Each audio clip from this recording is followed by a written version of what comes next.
ብሩክን ብቻውን ሲያው ፊት ለፊት የሚይዙት የሚጨብጡት አጥተው ነበር። ቅድስትና ዳጣ ምን ሆኖ ነው?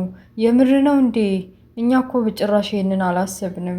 እንዴ ምሳሌ ምሳሌ አልመጣችም ማለት ነው? አብራ እንደዚህ እንደምናስበው ሙታ ነው ማለት ነው እያለች ብዙ ጥያቄ አእምሯቸው ተመላለሰ።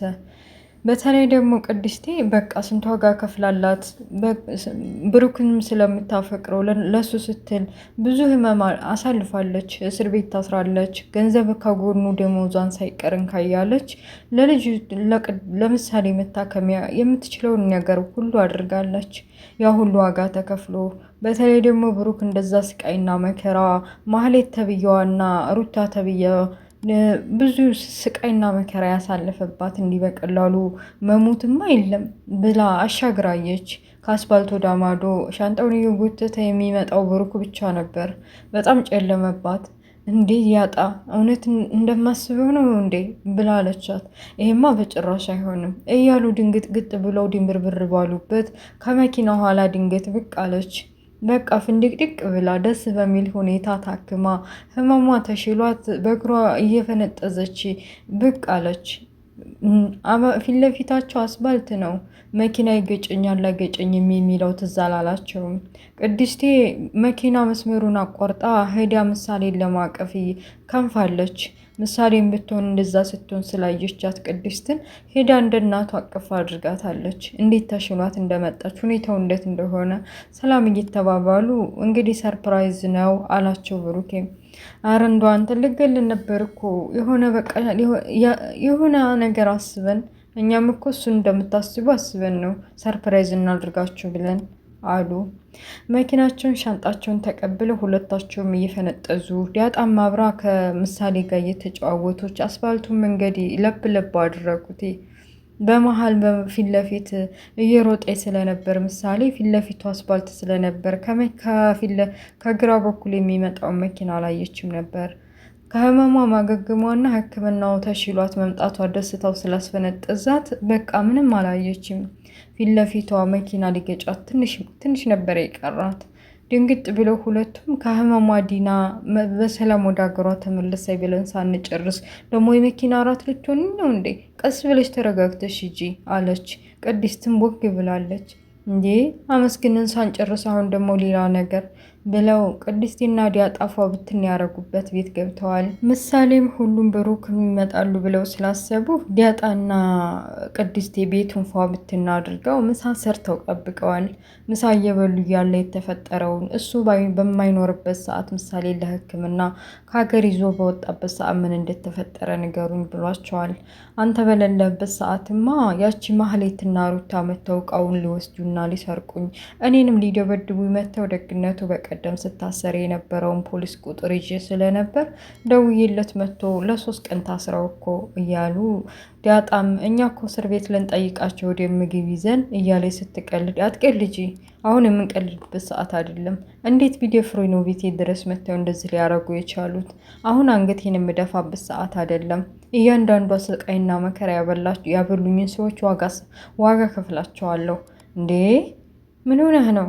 ቢያንስ ዝናንም ልትጋፈጠው ነው እንዴ? አለች ዳጣ። የማን ዝና? የምን ዝና? ዝናም ይሁን ማንም ይሁን ምንም ይሁን በተለይ ደግሞ ሞገስ ያረገልኝም በጭራሽ አረሳውም። ስለ ሞገስ ሲነሳ አረ ሳልነግርህ ደግሞ እንዴ ዝናን እኮ ቅንጭላቱን ብላ በቃ ጠፋች እኮ ማለት ያው ከሞገስ ጋር ናት። ፏብትን እያሉ ነው። አረ እባክሽ መቼ ጠፍቶ ምን አድርጋ እንዴት በቃ ደብራት። አንተ መልሰህ ሰጥሃት ከሰጣት በኋላ ስቄት ታርጓት ነበር። ከዛ በቃ መላ ዘይዳ ምናምን አናቱን ብላ ጠፍታ ከሞገስ ጋር አለማቸውን እየቀጩ ነው አለችው ዳጣ። አይ እንደዛ ከሆነ አሪፍ ነው። አሁን ከዚህ በኋላ የምንፈራበት ምንም ነገር የለም። እኔም ቢሆንም አብሬ ይጋፈጠዋለሁኝ። ያመጣውን ያምጣ። ማንም ይሁን ምንም የሚያስፈራ ነገር የለም ብሏል ብሎክ ከበሉ በኋላ በቃ ሞገስን ማግኘት አለብኝ ብሎታል። ዳጣ ደግሞ ደውል አድርጋ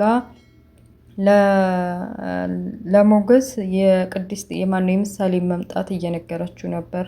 ለካ ሞገስ በመኪና ሄዶ ሪፖርት በሩቁ እያያቸው ነበር በሰላም ዲና መንጣቷ።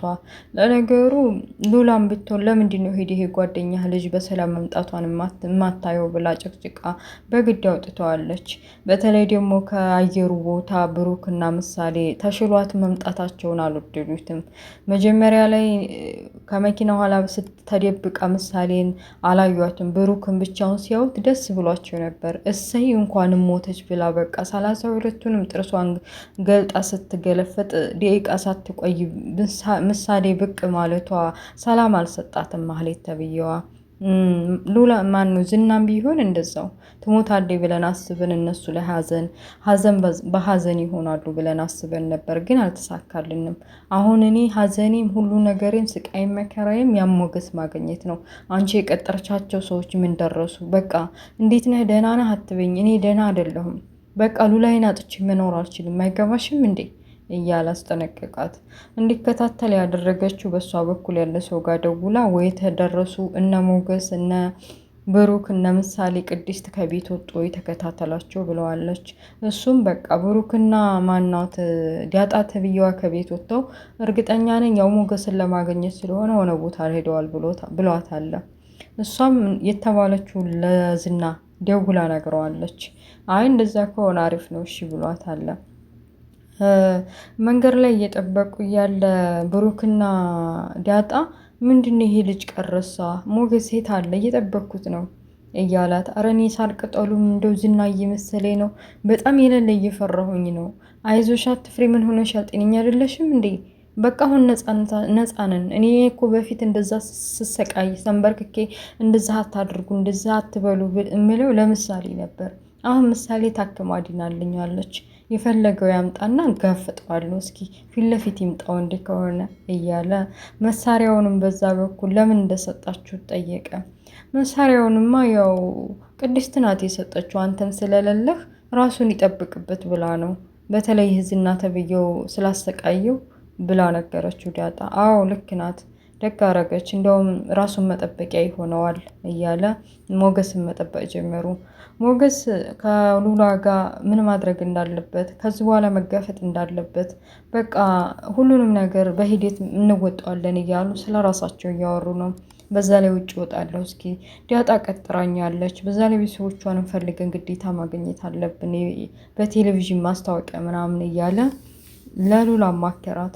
ሉላም ቢሆን ያ ዝና ተብዬው ይከታተልሃል፣ ልክ ማታ አንተንና ዲያጣ እንዴት ተከታተላችሁ በሙሉ አሁንም የት ወጣ? በተለይ ደግሞ አሁን ብሩክ ስለመጣ ተብሩክ ቤት ተዝ ቤት አንድ እየተከታተላችሁ በቃ ይመጣል። ስለዚህ አትወጣ አለችው። አይ እንደዚህ ማፈርቼ በጭራሽ አልቆምም፣ ሂጄ ዳጣ ማግኘት አለብኝ፣ ደግሞ ቀጥሬያታለሁኝ። አሁን ደግሞ ጀግናነህ ስትይኝ አልነበር እንዴ? ደግሞ አሁን ለምንድን ነው አትወጣ የምትይኝ አለ። በመጨረሻም እንዳለውም በቃ ሸፈንፈን ብሎ ጃኬቱን አድርጎ ሽጉጡን ከሽንጡ ላይ በቃ ይዞ ወጣ ከቤት። የተፈጠረውን ነገር ሁሉ በጀርባ ሆኖ እያየ ነበር። ብሩክና ዳጣ ከኩርሲ ላይ ቁጭ ብለው እያወሩ በርቀት እያያቸው ነው። መጥቻለሁ እየመጣሁኝ ነው ብሎ ደውሎላታል። በሌላ በኩል ደግሞ ያው እንትና ማነው ሩታና ማህሌት በቃ ዝናን እንዴት በፍቅሯ ማዝመጥ እንዳለባት እያሰበች ነበረ። ሩታን ብትሆን በቃ ወደ ፍቅር ውስጥ ማስገባት አለብሽ፣ እሱ ሰውዬ ፍቅር ካልያዘው እንዲህ በቀላሉ አይተውሽም እያለች ሩታ ተብዬዋ በቃ ከዝናና ከማህሌት ከሚሰሩት አስነዋሪ ስራ ራሷን ለማግለልና ለማራቅ የወሰነ ትመስላለች። ነገሉት ነው በቃ ጨክናችሁ እያለች ማህሌትን ጠይቃታለች። አዎ እሱ ሞትም ሲያንሰው ነው፣ ስንት ስቃይና መከራ አድርሶብኛል እያለች መዛት ጀመረ ማህሌት ተብዬዋ።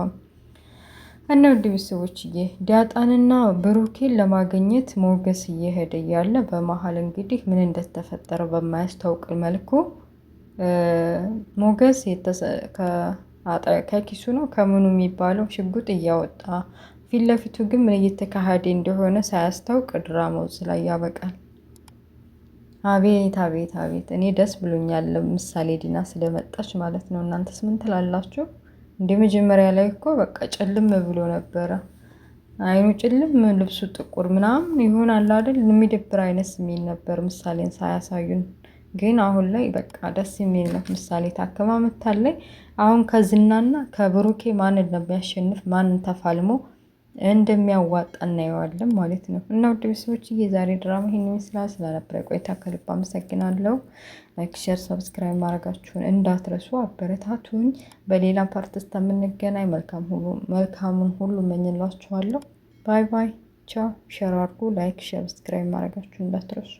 ያለ ባይ